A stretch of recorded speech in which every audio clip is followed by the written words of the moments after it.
Hey there everybody, it's Mike DiLisio. Today I'm going to be reviewing Rocketmen. In Rocketmen you are playing one of the countries going in the space race, trying to fulfill different missions in different locations within space. You do this with a deck building and push your luck combination of mechanics. Let's head over to the table. I'll show you generally how the game is played, then we'll come back here and I'll give you my final thoughts.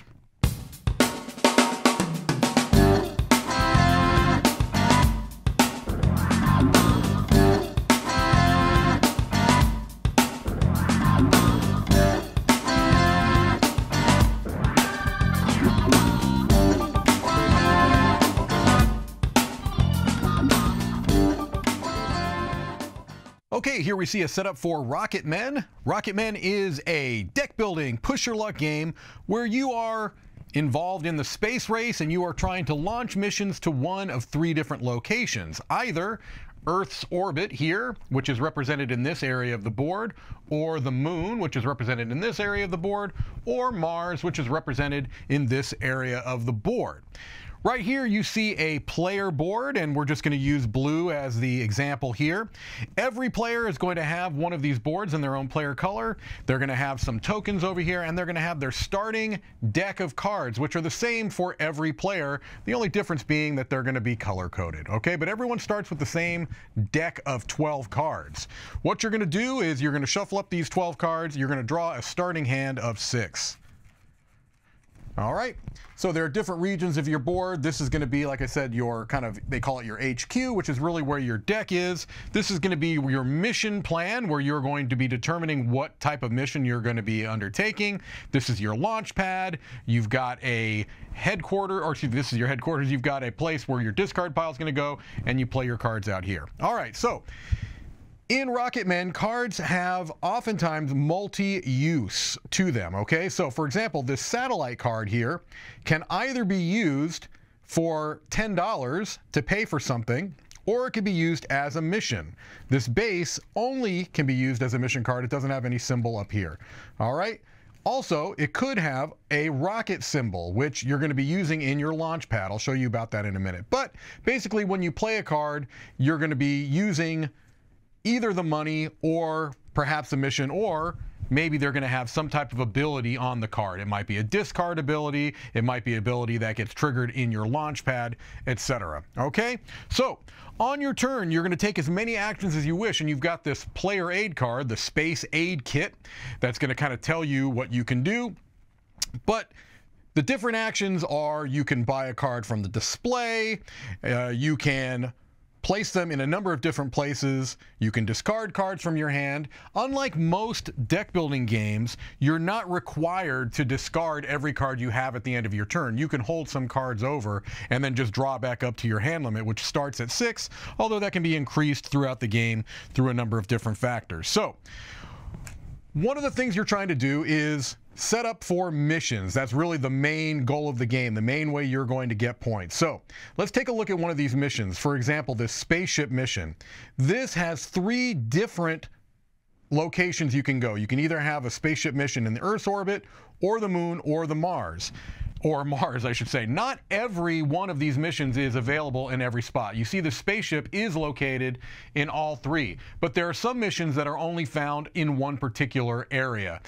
For example, it looks like this mission here is only found on Mars. You don't see that symbol anywhere else, okay? So you might have more than one possible place, but like in this case of the spaceship, Space Hotel is only found on Earth and the moon, not in Mars. Same with satellite, okay? But it'll tell you right on the card which are the possible places you can go. So the first thing you probably want to do is get a card into your mission area, or you may want to buy some cards from the market here. So I've got $30 potentially in this starting hand. There is 3 different cards I could potentially buy. So perhaps maybe what I want to do is start building things up, and I play the money cards into my play area, and maybe I get these storage batteries, which give me a discard ability. But it also, if I chose to use it instead of this, I could use it for $20 to buy something else. So if I were to do that, I would just put these in my play area. I could choose to discard the rest. Maybe I want to hang on to this rocket. symbol. So I'll keep that, and I'll draw back up to 5. I'll draw back up to 6. I'll draw 5 cards. All right, that would be my next turn. This would get refilled. What you're eventually going to want to do is put a mission down here. So for something like this Space Hotel, for example, this has $10 in the top. Any card you play to your mission plan, it gives you a little symbol here, is going to cost you $10 to put there. Also, it's going to cost you $10 for every card that goes into your launch pad over here. So if I play this Space Hotel here, it can actually pay for itself because it's got the $10 right up here. I can put it right there. But if I wanted to put other cards that did not have the symbol in the top, I'd have to pay for it. So for example, let's say that I wanted to put this rocket into my launch pad. I would have to spend $10 to do so. So I throw out that asteroid mining card to pay to put this space station right here. Okay? Why would I want to do that? Well, you need to have rockets to fire into space. It makes sense, right? For this particular mission, if I wanted to do the Earth orbit version of the Space Hotel, I need 5 rockets. If I wanted to do the Moon version, I would have to have 7 rockets. So I'm on my way. I cannot play any cards into my launch pad until I first have a mission in that spot. Other cards I might want to play, let's say I had eventually started building up my launch pad through the course of a number of different turns. Let's say that I had also maybe gotten this card into my launch pad as well. All right. At the end of any turn, you can choose to launch a mission if you want to. And the backside of your Space Aid kit goes into pretty good detail on how you launch a mission. So, a couple of different steps here. So let's say that I've come to the end of this turn. I say, okay, I'm going to launch a mission. Actually, I couldn't right now. Let me try to make this. Let's say I had bought one of these, and maybe I'd gotten another. Trying to find another rocket card. Let's just say I'd gotten 2 of these. Okay. This is my launch pad at the end of a turn. I've got 2, 4, 5, 6 rockets here because these small rocket boosters, which you can buy, count as 2 rockets. But all of these boosters here, small, large, and the ion drive, you can only buy 1 per turn. But let's say that I'd have this at the end of my turn. So I've got 6 rockets, and I've got 2 cards that show this microchip symbol here in the upper left. All right, if you see that. The reason why those matter is that they give you certain boosts, technology boosts, towards whatever particular region you're going to. So if you're going to the Earth's orbit, you are looking for these microchip symbols to give you a head start. If you're going to the moon, you're looking for these science kind of beaker symbols. And if you're going to Mars, you're looking for that kind of helix symbol. All right, so I say I'm launching a mission. What I would do is I would take the number of these symbols, which in this case are 2, and I'd start that many steps forward on the mission track. All right, I'm trying to get here.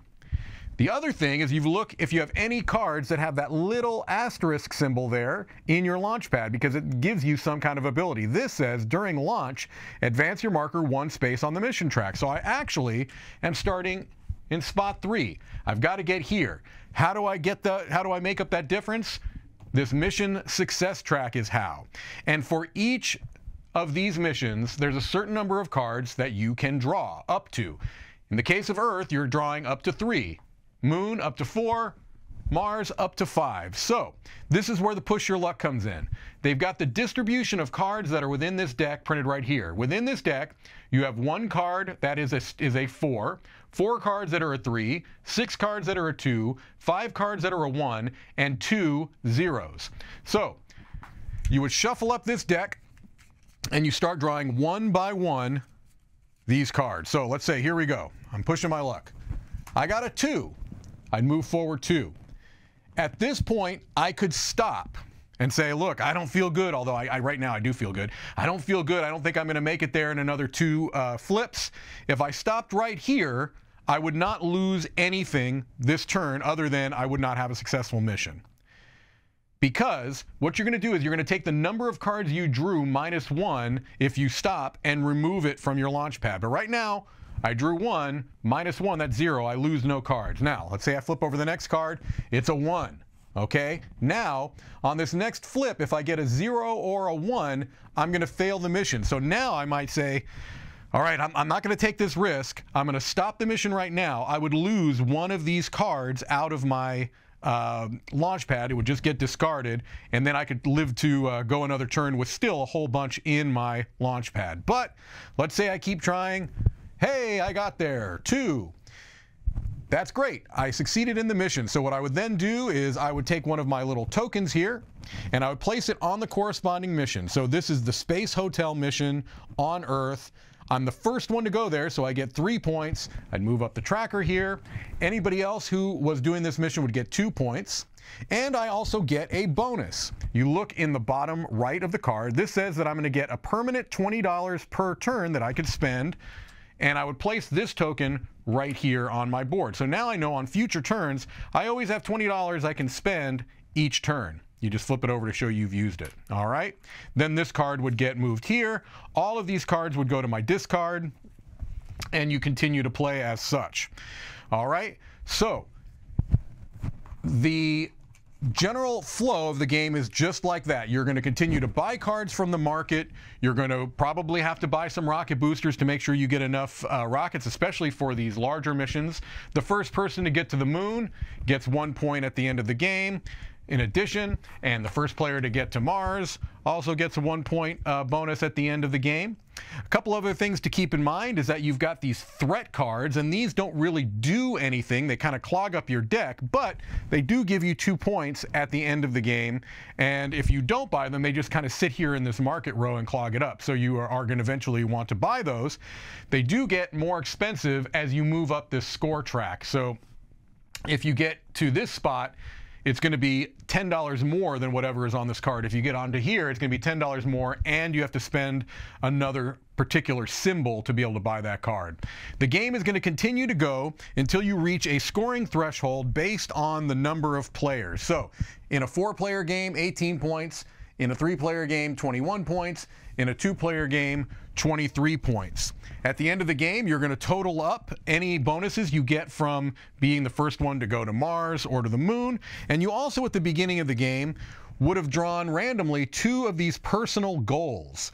And at the end of the game, you can choose one of those 2 personal goals to score. And most of them actually they all work pretty much exactly the same, where you're trying to fulfill particular missions in the particular region. So you'd want to do this spaceship mission on Earth, you'd get an extra point. If you did the space hotel mission on the moon, you get an extra point. And I don't know what that one is called. That particular mission on Mars, you get a point. If you fulfill all of those, and then depending on the player count, if you're the first to do so on all of them in a 2-player game, you get an extra 2 points. 2 of them in a 3-player game, and any of them in a 4-player game, you'd get some points as well there. All right? So that's the basics of the game. Deck building, push your luck, space race. Let's head back over and I'll give you my final thoughts. Okay, so hopefully that gives you a pretty decent idea on how Rocketmen is played. I didn't cover everything, but I think you got most of it there. I do want to point out that the end game can happen a couple of different ways. I mentioned the score thresholds, which is the way that I found it usually ends, but there are also other ways. If a certain number of missions were fulfilled, if somebody gets all of their tokens out there and there's one in at least one in at least every area, then it could also end the game that way as well. But overall, that's the basics of the game. So, first thing I want to do is talk about some benchmarks. These are some high-level ideas that I like to discuss when assessing a game. The first thing I want to do is talk about setup and teardown. And this is a, generally speaking, quick game to set up and tear down. A little bit of organization early on, where if you put all the players' components together and all of their starting cards in a bag, then it's really very quick to set the game up. There's not a whole lot of sorting. There are some cards that you need to remove depending upon player count, and the actual market deck, this is something I didn't mention in the overview, the market deck is staged. So at the beginning, first part of the game, you've got those teal, bluish cards that are more suited to the Earth and the Moon missions, and then further down in the deck, you've got some pink cards, which are more suited to late game elements of the game as well. So that is something I didn't mention in the overview, but I'll mention it here. So a little bit of time to set it up, but not bad at all. Pretty quick to set up and tear down overall. The other thing I like to talk about are rules, and I found that the rules were generally speaking well done in Rocketmen. It's a pretty straightforward game overall.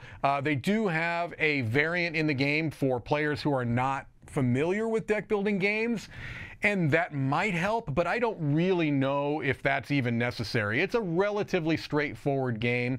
There are some cards that are maybe a little bit more complicated than others, but the rulebook does a nice job of having some specific clarifications for those cards that might take a little bit of interpretation, and I always appreciate that when games will do that. So the rules overall were good. The player aids were good, if maybe even a little more information than you even need, because if you get that player aid, it can seem like it's maybe a little overwhelming, but it's not a whole lot of information that you really need to get at the beginning of the game to get up and get going.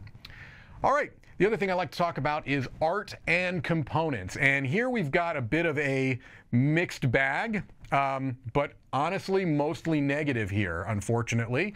I think the art is nice. It's minimalistic, but it is fine. The board is functional. It's maybe even too large for what it needs to be, but it's okay because it gives you a space to put all the cards for a market, and that mission track is nice. It helps for usability, but it does seem to take up more table space than maybe it needs to, so that's kind of a mixed bag there. The big issue I have is with the card quality, and it's pretty poor. These cards are not really, I feel, going to last with repeated plays, especially a game like this where there is a tremendous amount of shuffling going on. It's a deck building game. I feel like if you're going to plan on playing this game more than 5 times or so, you absolutely have to sleeve it.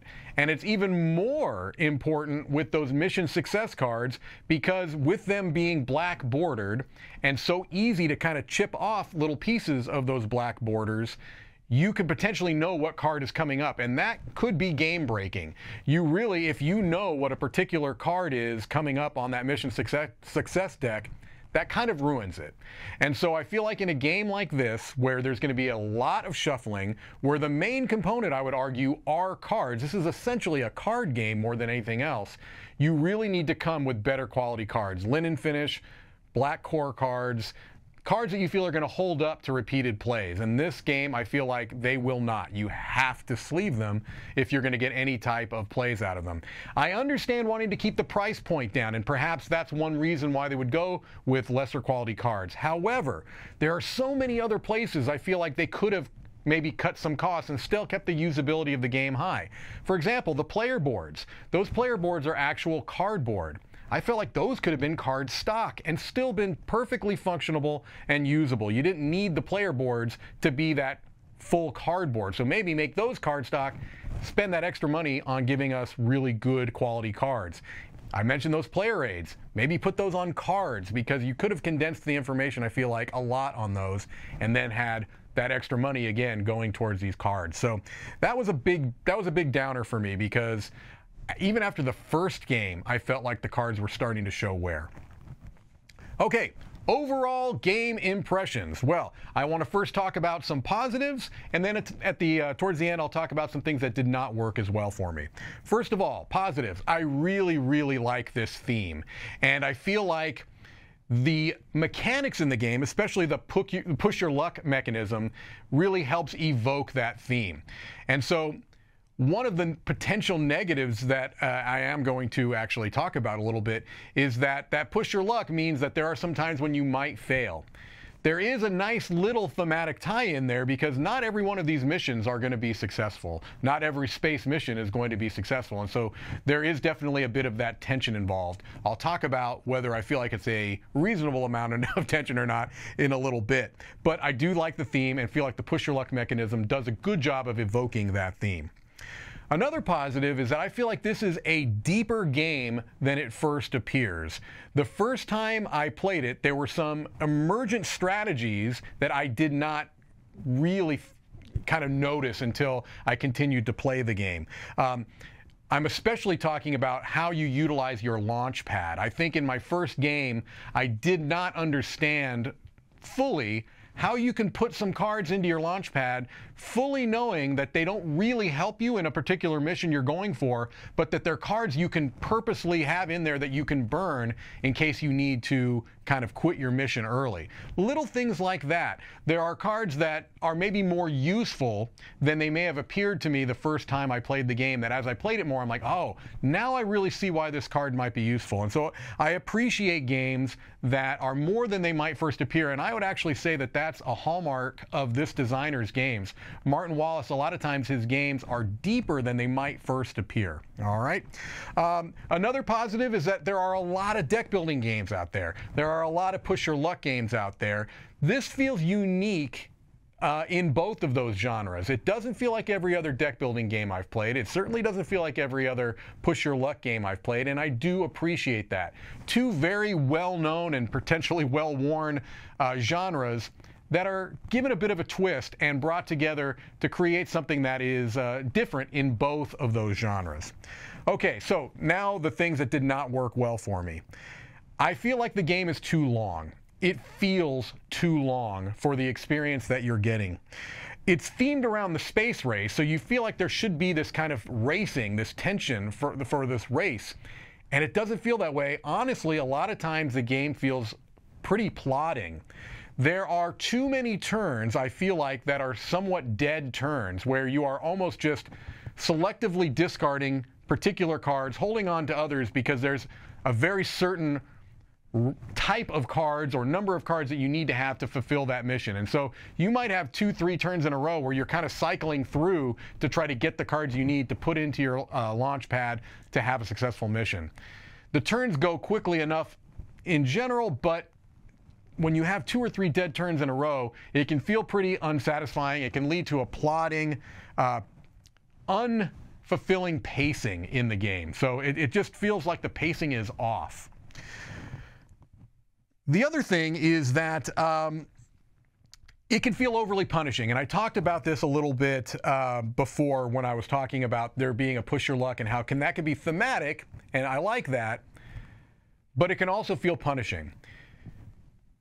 You have to explain early on to new players that if you bust on a particular mission and you don't stop that mission early, you're going to lose everything in your launch pad and start from the beginning. In most push your luck games, I would say, I don't have scientific evidence to prove this, but in my experience, most push your luck games that I've played, when you bust, and that's the hallmark of any push your luck game, it really is only going to affect that turn, okay? It usually doesn't affect 5, 6, 7 turns that you've taken to build up to something. Now, I know there might be other games that do that, but I think most of them really only affect a turn or so. In this game, you might take 6, 7, 8 turns to build up this launch pad, especially if you're going to Mars where you might need more rockets. Now, you can say, hey, look, mitigate, be prepared for that. Well, yeah, I get that. But also the game incentivizes you to be the first. It incentivizes you to go on these missions, right? And that's the excitement. There is some excitement to be found in flipping over that deck, right? Everyone is paying attention even if it's not their turn because there is that excitement. But I've got to tell you, many times when I was playing this with other players, especially players that were playing it for the first time, at least once you can see how busting on one of these missions was crushing for them because it didn't just affect that turn, it affected many turns that it took for them to get there. Okay, and so that is just something that they need to be aware of. Players need to be aware of going in. Push your luck is exciting, but it can also be very punishing. In this game, I feel like it's higher on that punishing scale than in many other push your luck games that I have played. So overall, I feel like this is a game that does some unique things. I like the theme, but it's one that I can't recommend overall. I'm giving this a 6 out of 10. For all the things that it does well, I feel like it just can't get over the uneven pacing, the overly punishing push your luck element, and on top of all of that, probably the biggest negative for me is that the component quality is not there. If you're going to have a game built around cards, shuffling cards, it would really be nice if you're not forced to have to sleeve those cards. So it's a game that if you love the theme, you love deck building, you love push your luck, absolutely you should try it because it does do some unique things. But it's not one that I can necessarily wholesale recommend. All right, well, that's Rocketmen, and that's it for me. This is Mike DiLisio, signing off from Dice Tower headquarters.